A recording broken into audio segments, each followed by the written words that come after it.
Hello, my name is Ava, and welcome to my audio stories for the LUNALIA Festival 2022. Okay, you're really too fast.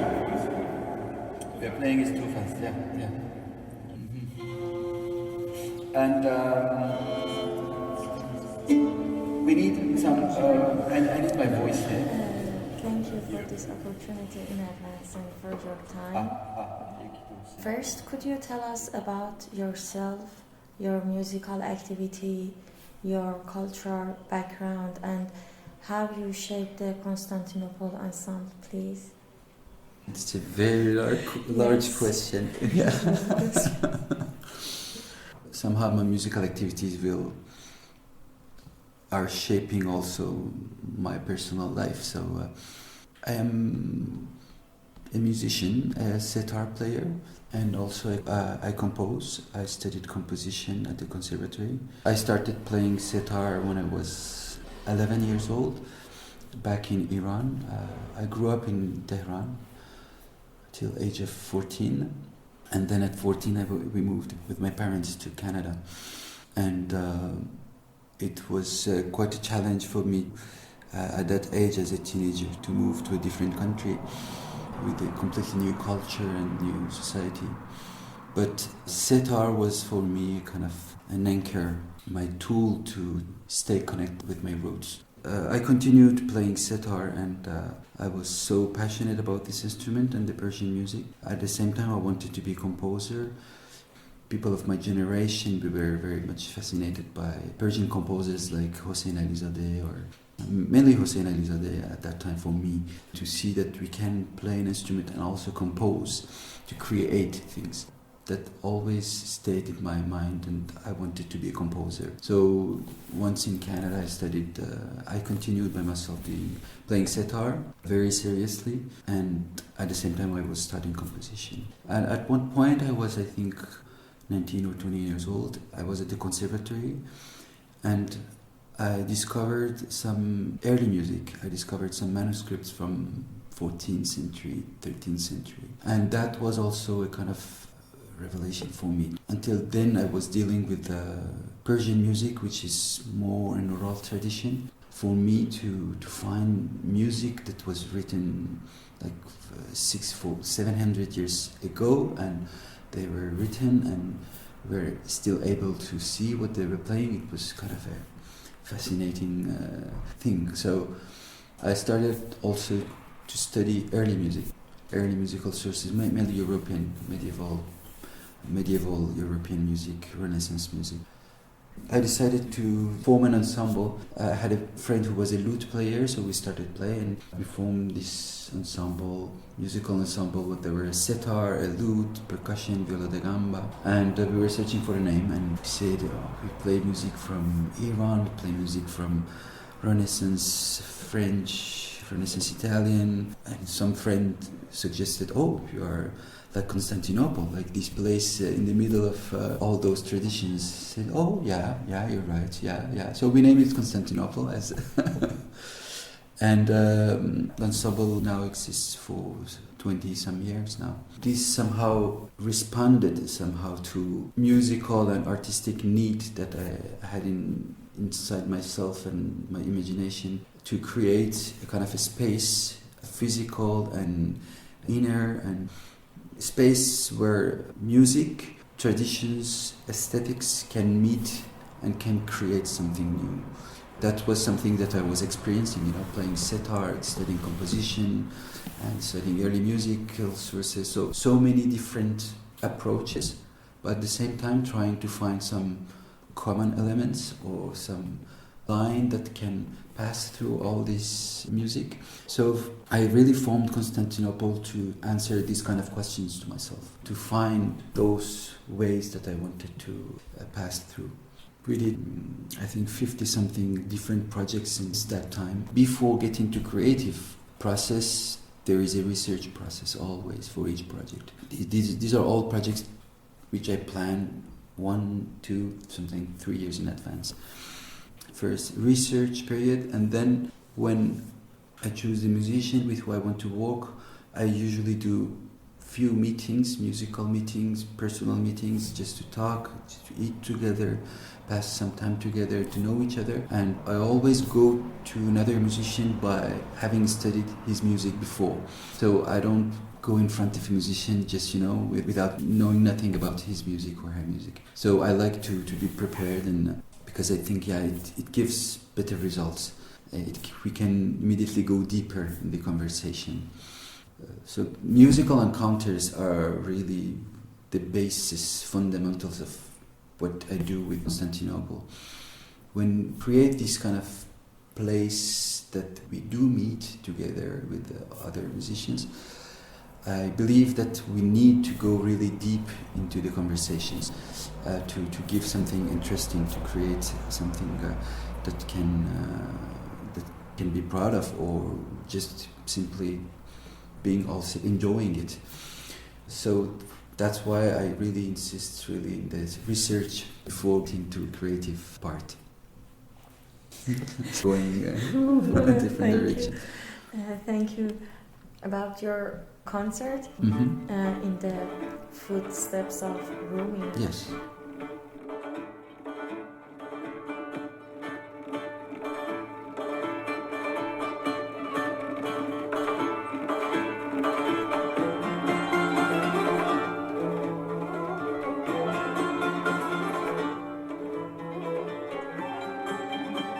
It is full of musical colors. For me, it's like a painting.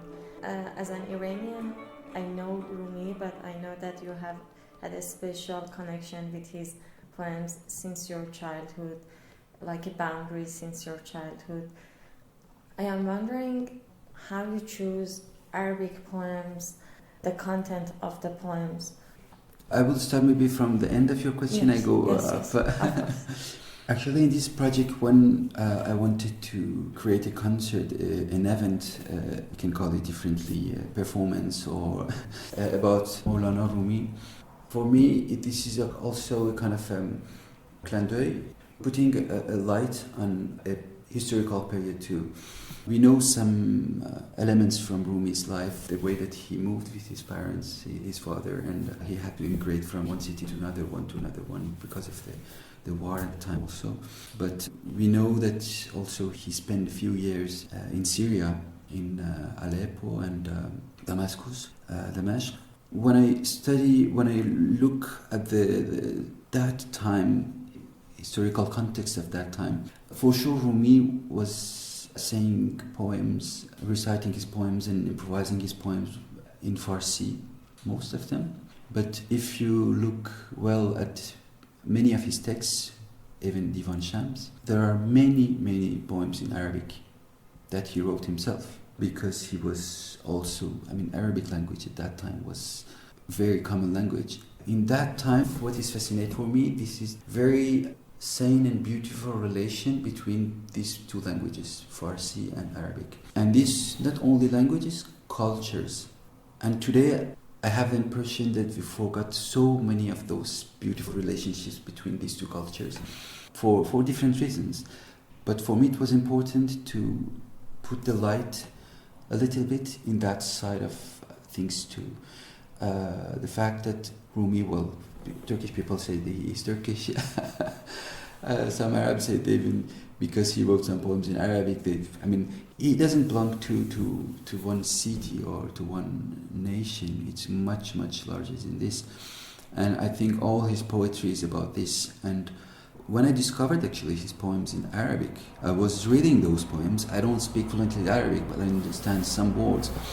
And I was really shocked to see how beautiful he wrote in Arabic. When you read his poems in Farsi, every word is charged by so much emotion, and so there is such a virtuosity in the way that he turns the words and put them together and he does the same exactly with the same virtuosity in Arabic. And this was really for me, wow, my God, we have to do something with this. We cannot just sing Rumi in Farsi. He wrote those poems in Arabic. I never heard no one singing Rumi in Arabic. There are some singers started to sing Rumi, but translations of Rumi from English to French and then to Arabic, it's not Rumi at all. He was reciting, he was speaking fluently Arabic. So I wanted just to bring this also on the stage, this relationship between the both languages, Farsi and Arabic, and how these languages were and are still connected. And if we forgot about, all those Islamophobia, and all these things that today we are facing as a society, when we sing Rumi in Farsi and Arabic, for me, it's like everything is there.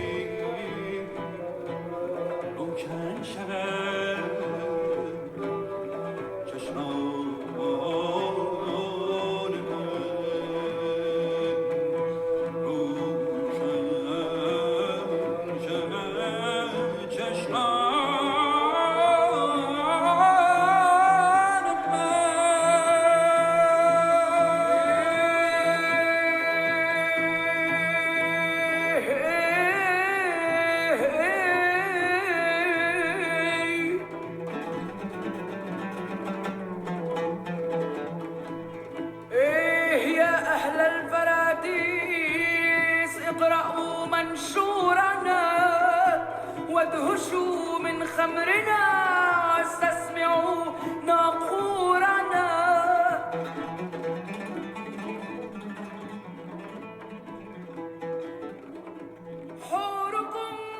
That's why actually when I met Ghalia a few years ago, first moment it was clear that she has to sing the Rumi poems. Also because, she has this approach to the music and to the art which is so alive, so much with sense of wonder, this quality. Also, I want to create an ensemble where you were talking about different colors, to have all these colors that also in that time were very much together, because the oud is an instrument very common in all those traditions from Persia, from Central Asia, Arabic, Mediterranean, East Mediterranean, Turkish traditions. But I choose, Arabic oud to have this way of phrasing, this quality of sound that I wanted to have in the ensemble. And for sure there are Persian instruments and there are also 2 Turkish instruments to bring again all those different colors, somehow accents, it's like the same language spoken in different accents. But when we work as an ensemble, we have to find a common way to speak, because we are sounding as a one ensemble. That's what I like with this kind of work, because it is a challenge to to get sound well, very unified, with the musicians playing same kind of phrase. I compose some pieces where everyone has to play exactly what is written, and some places I give some freedoms to every musician to express themselves and to bring up these colors that each one has. Create a balance, that goes from one to other one fluently. I'm happy actually to spoke about a kind of a tableau, painting, because that's the way I see also the music. I like to have lots of details in the painting. Musically speaking too, I like to have lots of details we really pay attention to every musical phrase, also all the ornamentations, all the articulations and dynamics. These are really the details of the painting. So when you go really inside the music, you can see so many different things, so many different colors, so many different articulations, way of phrasing.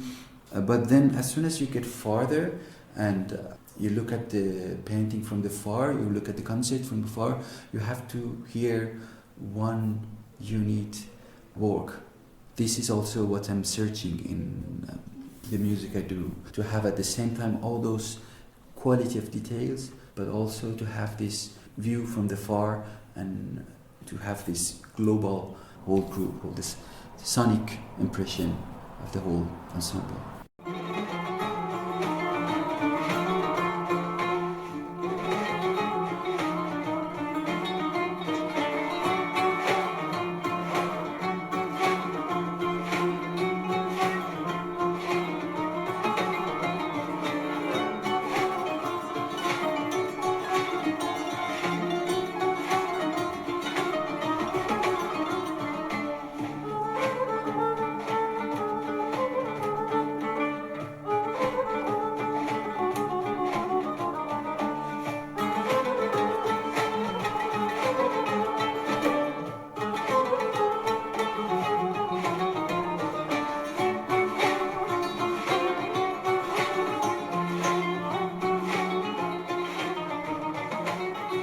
Each of musicians has a very particular role and personage and personality. Each of us with a way of thinking. Everyone has its own memories in our own life, and when we speak together, we don't lose our personalities.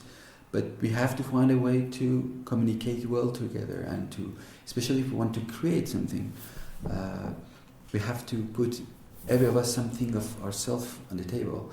But then we have to mix this and create a conversation where everyone is respected, everyone feels good, but everyone expresses himself or herself well. So yeah, it's really kind of ecosystem where each one has a very important role, but that's the unity of all of us that creates the force of the group. This year, you are chosen as an artist in residence at LUNALIA Festival. I was wondering, how do you feel about this? And as an audience, what can we expect? Yeah, I'm very delighted that we have this residency. Well, this is a beautiful occasion for us, because also I will speak with Yela, director of the festival. He knows our work. We came here 2 times before. As Constantinople, with the group, as we create so many different projects, sometimes very radically different from one to the other one. For me, it's the best occasion actually to present what I do to the audience, because again, one of each projects that we do, I told you we did maybe 55 different projects, and everyone different. So each of those projects, these are for me part of a bigger picture. They make sense, each of them individually for sure, but when you look at many of them, you understand better the bigger picture, and you understand better what I am looking for, or as an artist, what I want to create. Such a residency gives really this opportunity to the ensemble to present its work, represents different angles, and also for the audience to discover a larger variety of what we do. The approach is the same, but the content is different. But again, it's all passing through this same path, through the same process that gives birth to all those projects. And there is one element also I wanted maybe to highlight. For me, we are a musical ensemble for sure, and our projects are musical. I attach a lot of importance to the human beings that are on stage. Not only on stage, I mean on stage between us as persons, human relations, but also why we are doing this, why we are doing those concerts, why we travel all the way, polluting the air, and so why all those questions is very, very important for me, and I try to find some answers. To be in a city for many days, to share all those experiences and all those human experiences also, it's really valuable for me in this time. It's somehow a way of finding our reason of being, as musicians and artists, as citizens. Yeah. Yes. Thank you, Kiya. Thank you for your time. My pleasure. Again, my pleasure. There was a further question, no? Tamam, sure. Okay.